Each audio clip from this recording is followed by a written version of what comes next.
ప్రేమ గుడ్డిది అంటారు. ప్రేమకు వయస్సుతో సైతం పని లేదంటారు. నిజమే.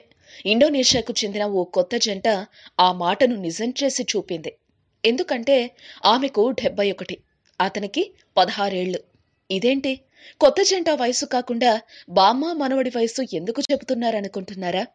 లేదు లేదు, నేను చెబుతున్నది ఆ నవవధూవరుల గురించేనండి బాబు. ఇప్పుడు మనం చెప్పుకుంటున్న పెళ్లి కూతురు వయసు కేవలం 71 మాత్రమే అయితే, పెళ్లి కొడుకు వయసు కూడా మరీ ఎక్కువేం కాదు. Just sweet 60. సెన్సేషన్ సృష్టించిన ఈ డిఫరెంట్ మ్యారేజ్ వెనుక ఓ లవ్ స్టోరీ కూడా ఉందట. ఇండోనేషియాలోని నైరుతి సుమత్రా గ్రామానికి చెందిన 16 ఏళ్ల బాలుడు సేలమ్మత్ రియాదీకి 71 ఏళ్ల రోహయాకు గత కొంతకాలం నుంచి పరిచయం ఉంది. అది కాస్త ప్రేమగా మారింది. దీంతో తాను పెళ్లంటే చేసుకుంటే ఆమెనే చేసుకుంటానని ఇంట్లో వాళ్లకు తేల్చి చెప్పాడు. విషయం తెలుసుకున్న సేలమ్మత్ తల్లిదండ్రులు తొలుత అంగీకరించలేదు. అయితే ఆత్మహత్య చేసుకుంటానని బెదిరించడంతో తప్పనిసరి పరిస్థితుల్లో వారిద్దరికీ వివాహం జరిపించారు.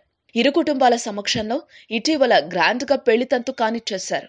అయితే ఈ పెళ్లి విషయం ఆ నోట ఈ నోట అందరికీ తెలియటంతో చూసేందుకు చుట్టుపక్కల గ్రామాల నుంచి చాలా మంది తరలి వచ్చారు. ఇంకో ట్విస్ట్ ఏంటంటే, వధువు రోహయాకు ఇదివరకే 2 పెళ్లిళ్లయ్యాయి. వాస్తవానికి ఇండోనేషియాలో అధికార వివాహ వయసు 19 ఏళ్లు కాగా, మన స్టోరీలో హీరో వయసు కేవలం 16 ఏళ్లు మాత్రమే కావడంతో ఈ పెళ్లి చెల్లుబాటు అవుతుందా లేదా అనే అనుమానాలు లేకపోలేదు.